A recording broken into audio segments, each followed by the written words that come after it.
दोस्तों नमस्कार।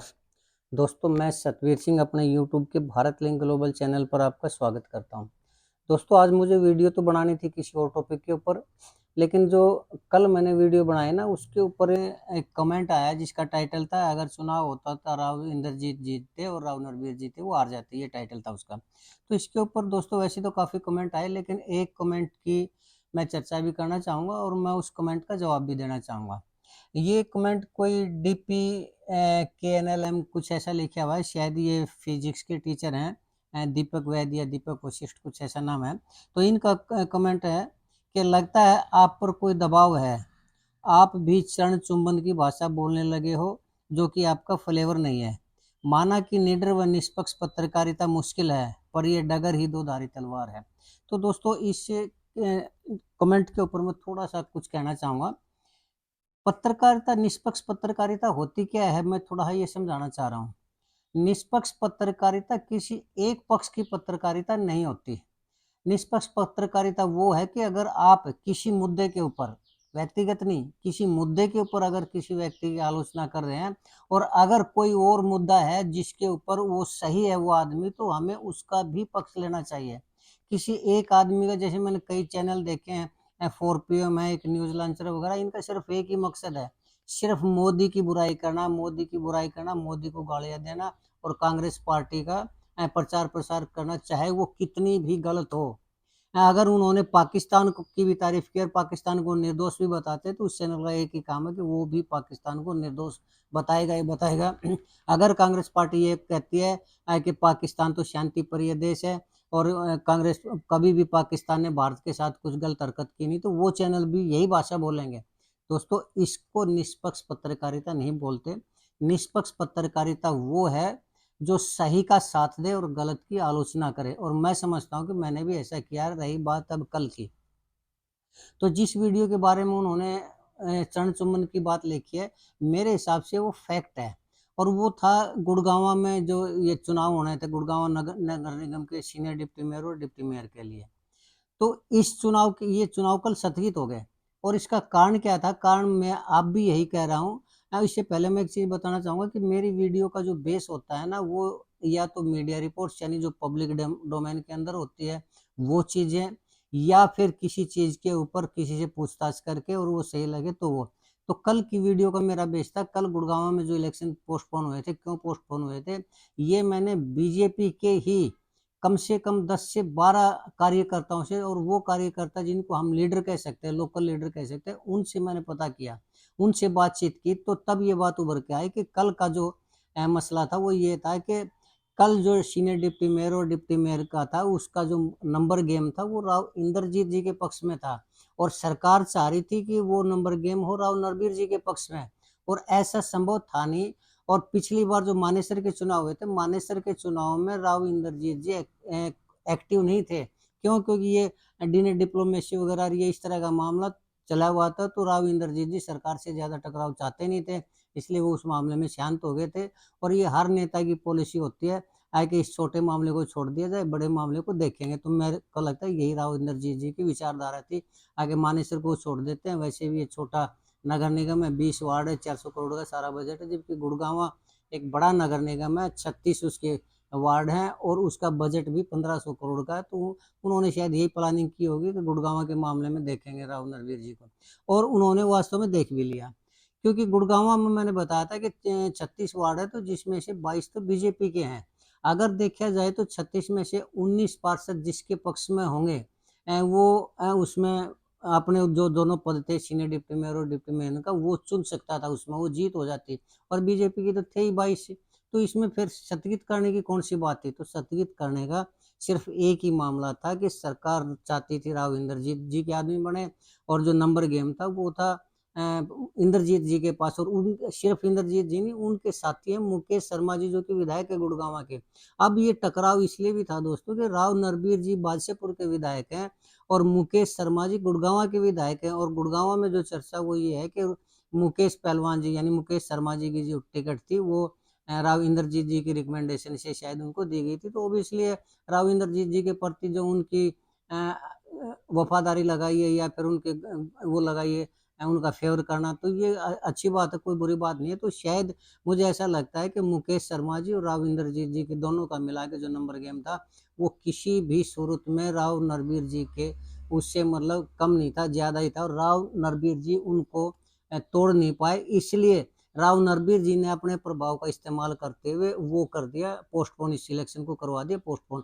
ये खाली राजनीतिक कारण था, प्रशासनिक तो दोस्तों सिर्फ एक मुखौटा दिखाया गया लोगों को, प्रशासनिक वजह थी, ये था वो था। खैर, लेकिन दोस्तों अगर ये चुनाव अब आगे होते हैं, ज़्यादा तो डिले नहीं कर सकते, लेकिन 15 दिन, 20 दिन, महीने तक, 2 महीने तक तो इसको डिले कर सकते हैं।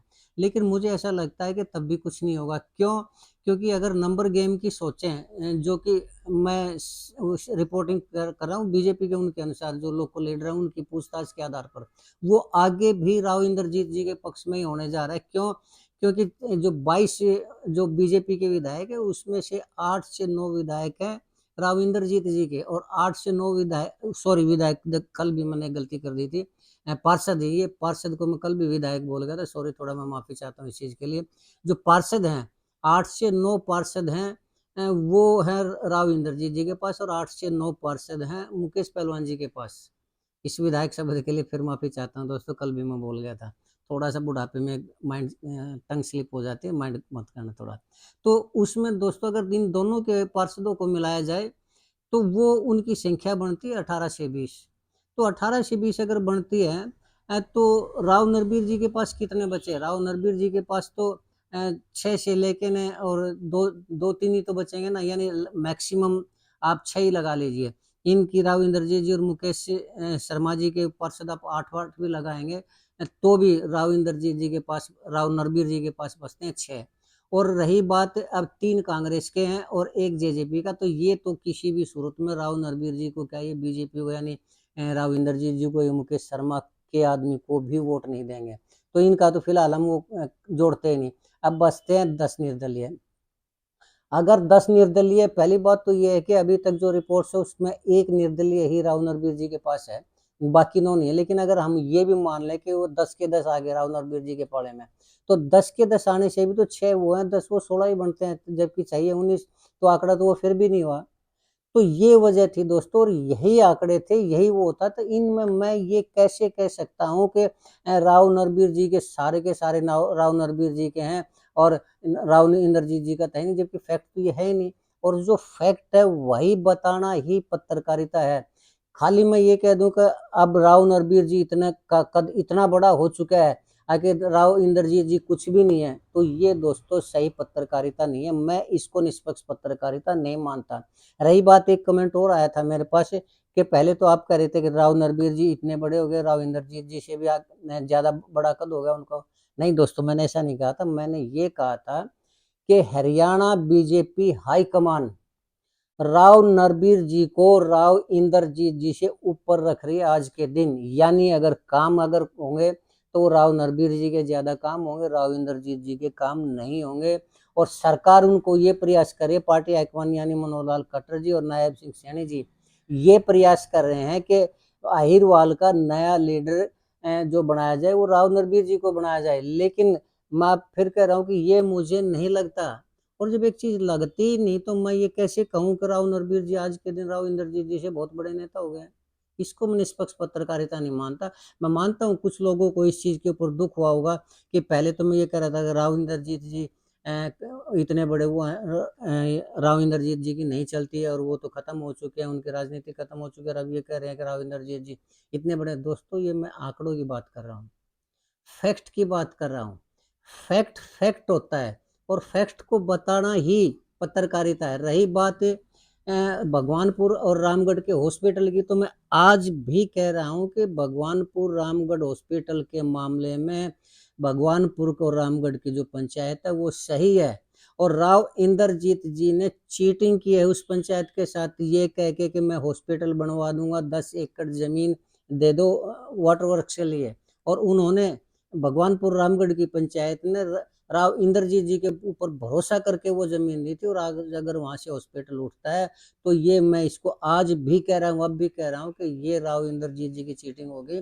और इस मामले में मैं भगवानपुर की पंचायत का समर्थन करूंगा, आज भी करूंगा और हमेशा करता रहूंगा। लेकिन अब ये जो गुड़गांव का जो मामला है, गुड़गांव के मामले में मैं कैसे राव नरबीर जी का वो कर दूं, जबकि जो आंकड़े दिखाई दे रहे हैं वो राव इंद्रजीत जी के पक्ष में दिखाई दे रहे हैं। तो मैं ये समझता हूँ कि मैं पहले भी निष्पक्ष था और आज भी निष्पक्ष हूँ।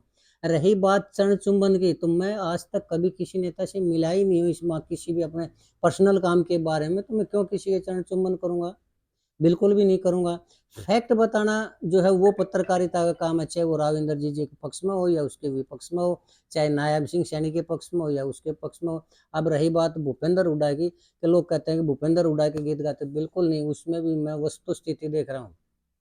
एक वीडियो में और बनाऊंगा दोस्तों, जिसमें अब मुझे लगने लग रहा है कि जो उनके ऊपर एलिगेशन है भूपेंद्र हुड्डा जी के ऊपर, अभय चौटाला जी ने जो लगाया था कि उन्होंने बीजेपी के एक एजेंट के रूप में कार्य किया, उसके अंदर मुझे कुछ न कुछ सच्चाई नजर आ रही है। अभी मैं थोड़ा और रिसर्च कर रहा हूँ, और जैसे वो मेरे को पूरी दिख लगेगी मेरे हाथ में, बिल्कुल वीडियो बनाऊंगा और मैं भूपेंद्र हुड्डा के खिलाफ वीडियो बनाऊंगा।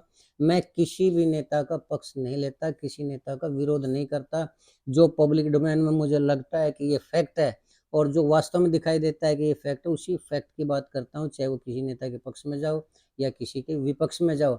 ये तो हो सकता है कि आज कोई मामला, कोई तथ्य, कोई समाज का कोई एक नेता के हाथों से गलत हो रहा है तो मैं उसकी आलोचना हर हालत में करूंगा, लेकिन अगर अगला कोई मामला उसी नेता द्वारा किया गया और वो पब्लिक हित में है, तो मैं उसी नेता की अगले ही पल तारीफ भी करूँगा। क्यों? क्योंकि मैं फैक्ट को देखता हूँ। किसी नेता के गीत गाना, चरण चुम्बन करना दोस्तों, ये न तो मेरी फितरत है और न ही ऐसी पत्रकारिता होनी चाहिए दोस्तों। आज के लिए मैं इतना ही कहना चाहूँगा कि न तो मैं राव इंद्रजीत के पक्ष में हूँ, ना उनके खिलाफ हूँ, ना किसी और नेता के पक्ष में हूँ, ना किसी और नेता के खिलाफ हूँ। किसी भी नेता की मैं आज तक कभी कोई चरण चुम्बन किया ही नहीं, और ना ही भविष्य में करने की कोई संभावना है। आज के लिए इतना ही दोस्तों। अगर आपको लगता है कि मैं ठीक बोल रहा हूँ या मेरी वीडियो ठीक है, तो आपसे अनुरोध करूँगा कि आप मेरे इस वीडियो को लाइक करें, कमेंट करें और शेयर ज़रूर करें दोस्तों। और अगर आपको लगता है कि मैं गलत हूँ आज भी, तो भी मैं आपसे निवेदन करूँगा, तो भी आप मेरा कमेंट करके बताएं, मेरा मार्गदर्शन करें, कि आज के दिन जो पत्रकारिता है वो चरण चुम्बन की ही होनी चाहिए। तो हो सकता है मैं भी अपने विचार कर लूँ, लेकिन लगता तो नहीं। खैर दोस्तों, चलते चलते एक निवेदन करना चाहूँगा कि आप मेरे इस चैनल को सब्सक्राइब ज़रूर करें दोस्तों। आपने मेरा ये वीडियो देखा, इसके लिए आपका बहुत बहुत धन्यवाद। नमस्कार, जय हिंद, जय भारत।